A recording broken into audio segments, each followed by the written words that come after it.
Right, today in Algebra 2, we're going to finish up our matrices. Today we're going to look at matrix multiplication. So let's start out. If A and B are two matrices, then their multiplication is possible if the number of columns in matrix A is equal to the number of rows in matrix B.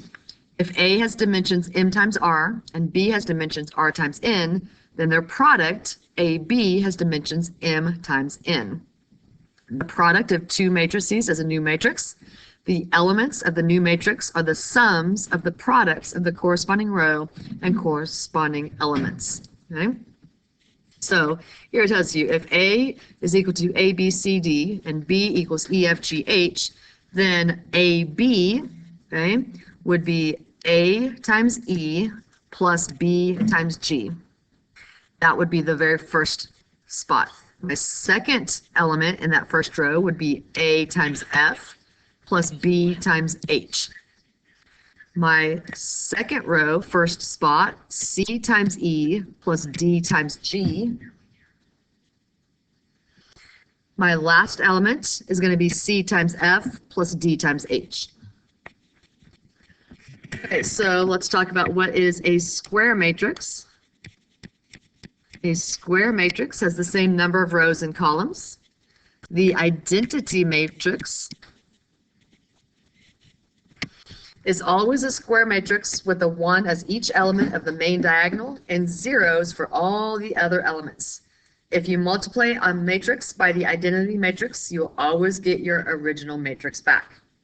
Okay, so let's look at some examples of multiplication. So it says find AB if A is 4, 1, 2, 3, and B is negative 1, 2, 2, 1, 4, negative 1. So first find the size of your matrices to see if it's possible to multiply them. So A is a 2 by 2, B is a 2 by 3. So these two numbers are the same, so yes, I can multiply them. My answer will be a 2 by 3. So AB is going to equal, so I'm going to take this row, multiply by this column. So 4 times negative 1 plus 2 times 2. That's going to get me my first spot. So now I'm going to do that first row times the second column. So 4 times 2 plus 2 times 1. And finally the first row times the last column. 4 times 4 plus 2 times negative 1. So now I'm going to take my second row and multiply by all of the columns. So 1 times negative 1 plus 3 times 2. 1 times 2 plus 3 times 1. 1 times 4 plus 3 times negative 1. So now AB is equal to, so I just want to work these out. So negative 4 plus 4 gets me 0. Negative 1 plus 6 gets me 5. 8 plus 2, 10. 2 plus 3, 5. 16 plus negative 2, 14. 4 minus 3, 1. So there's our answer.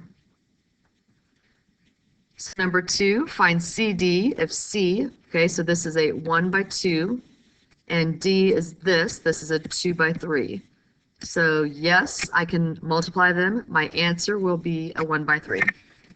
So CD is going to equal, so I just take this row, multiply by each column.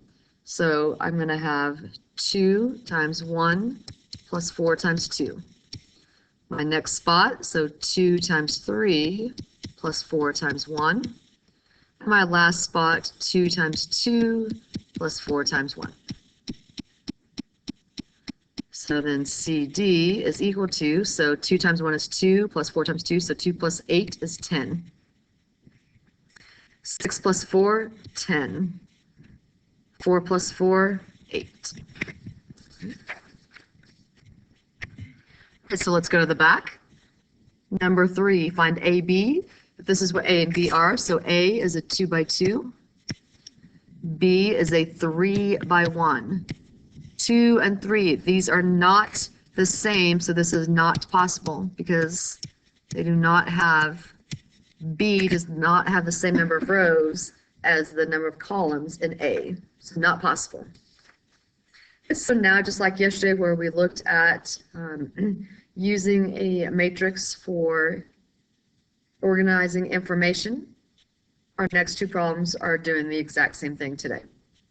A stationery store shows prices in a 1x3 matrix and daily sales at its two stores in a 3x2 matrix. Find the total gross revenue, right?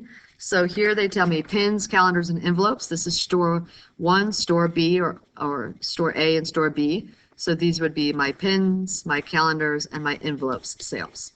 Okay. So it says find the total gross revenue. Multiply this times these, right? Because this is a 1x3. This is a 3x2. So my answer will be a 1x2.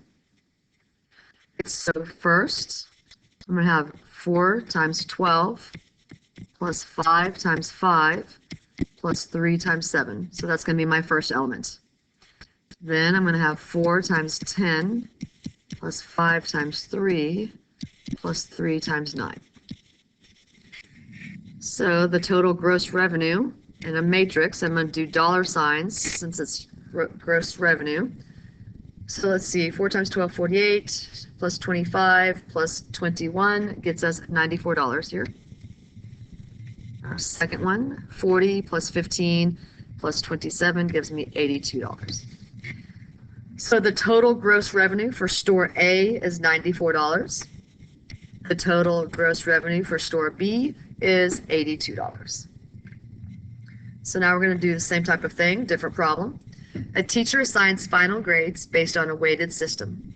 Students are graded on unit assessments, a semester project, and the final exam, each with a different weight. The matrices given represent the weights for each kind of work and the grades for two students, Oscar and Ryan. What are the final grades for each student? So here, unit is 50%. The project was 30%, the final is 20%. So here are my grades. This is Oscar, this is Ryan. So again, what I'm going to do, multiply, so 0.5 times 90 plus 0.3 times 95 plus 0.2 times 75. That's going to give us Oscar's grade.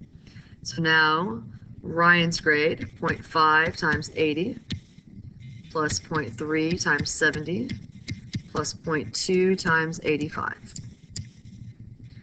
So when we multiply all of this out, we find out that 88.5 and our other one is 78.